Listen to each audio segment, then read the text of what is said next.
Hey, my name is Garv, and the topic for today is the weight of tomorrow, or how responsibility changes everything. Most people vastly underestimate how dramatically their freedom will contract as they move through life. There's this delusion that tomorrow will offer the same possibilities, the same energy as today. I'm here to tell you that's not how it works, not even close. Now, here's a reality that few people want to acknowledge. Responsibility is cumulative and it only moves in one direction. It accumulates, it compounds, and with each new responsibility you accept or that's thrust upon you, your degrees of freedom diminish in ways that are difficult to reverse. Think about the trajectory that most people follow, whether by choice or by cultural programming. You start with relatively few responsibilities beyond yourself, then perhaps you get married. Now you're responsible to and for another person. Then maybe you have children. Suddenly you're responsible for these entirely dependent human beings who need you for literally everything. You buy a home that requires maintenance and care. Your parents age and may require assistance or supervision. Your career advances, bringing more people under your charge. Each of these are a weight added to your shoulders. What's fascinating to me is how poorly we anticipate this accumulation. There's a cognitive bias at play here called the focusing illusion, where we fixate on one major life change without fully comprehending how it transforms our entire existence. I'll just have one child, you think, not realizing that this decision will reorganize your identity, your marriage, your career trajectory, your finances, your social life, and even your relationship with time itself. Each major responsibility you take on doesn't just add to your burden, it multiplies it. Because responsibilities interact with each other in complex ways. Your child gets sick, which affects your work performance, which creates tension in your marriage, which impacts your mental health, which diminishes your capacity to care for your aging parents. It's not linear, it's exponential. The most immediate loss of this is time, specifically time that belongs truly and solely to you.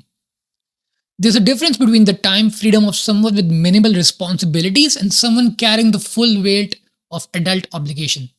The 24 hours in your day will be chopped up, allocated, and committed in ways you cannot currently imagine if you haven't experienced it. The second loss is spontaneity. Want to take a last minute trip? When you're young and unburdened, this might mean throwing some clothes in a bag and heading to the airport. With a spouse, children, a mortgage, and a demanding career, now it requires complex logistics, childcare arrangements, permission from multiple stakeholders, and significant financial calculations. The energy required to execute the same decision has increased tenfold, which means you're far less likely to make it. This brings me to one of the most important points. There is a window of opportunity in your life where the ratio of freedom to capability is at its optimal level. You're old enough to have some resources and wisdom, but not yet so burdened. This window varies for everyone, but is typically narrower than most people imagine. And once it closes, it is extremely difficult to reopen. I've known countless people who look back with a mixture of regret and disbelief at how much freedom they once had and how carelessly they spent it. If I had known then what I know now, is perhaps the most common refrain I hear. People are not necessarily unhappy with their choices, but they are stunned by how those choices have constrained their present and future options. Now, I'm not suggesting that you should avoid responsibility. Responsibility gives life meaning. It forges character, it creates legacy. The burdens we bear often becomes the source of our greatest pride and fulfillment. But what I'm suggesting is that you should be strategic and intentional about when and how you take on responsibility. This is why it's so critical to use the window of relative freedom to place some bets on yourself, to experiment, to take calculated risks. So, why should you take calculated risks now?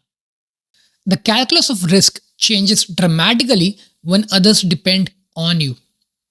That business you might have started, that move to another country you considered, that creative pursuit you dreamed about. The threshold for acting on these becomes exponentially higher with each additional responsibility you shoulder. I've observed that there are really just two paths people tend to follow. The first is to drift unconsciously into responsibility, accepting each new obligation as it presents itself without questioning whether it aligns with their deeper values.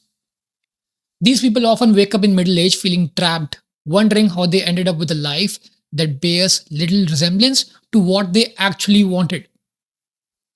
The second path is to approach responsibility with crystal clear awareness. These people make conscious trade offs. They know that getting this degree, marrying this person, taking this job, buying this house, having this child, each decision constrains future options in specific ways. And they accept those constraints willingly because they've thought through the implications. Now, one of the most subtle aspects of responsibility is that we tend to normalize our current level. Whatever burdens you're carrying right now probably seemed overwhelming when you first took them on. But humans adapt, we adjust, and soon we think, I can handle a little more. This adaptation is a double edged sword. It allows us to grow and take on more significant challenges, but can also lead us to underestimate how our quality of life has changed. I see this especially with parents of young children. There's a period of shock at the beginning where they can't believe how completely their freedom has been decreased. But within a year or two, they've adapted. They've forgotten what it was like to sleep through the night, to make plans without considering childcare, to spend money without calculating the trade offs against college savings. This adaptation is necessary for sanity, but it obscures just how dramatically their lives have changed. Let me be clear, I'm not advocating for a life of perpetual selfishness or irresponsibility. What I'm advocating for is consciousness. Be awake to the reality that your freedom has an expiration date. Understand that the version of you with the energy, time, and liberty to chase certain dreams will not be around forever. So, what does this mean practically? Several things. First, identify the experiences and accomplishments that matter most to you, then ruthlessly prioritize them before taking on major life responsibilities. If you've always wanted to live abroad, start a business, write a book, learn a difficult skill, recognize that these things will never be easier to pursue than they are right now. Second, be incredibly selective about the responsibilities you voluntarily take on. Each commitment should be measured against your core values and long term vision. Many responsibilities that seem mandatory are actually optional, particularly those driven by social expectations. Third, create systems of support and delegations for the responsibilities you do accept. The weight of responsibility can be distributed through community partnerships and strategic outsourcing. No one can do it all alone, nor should they try.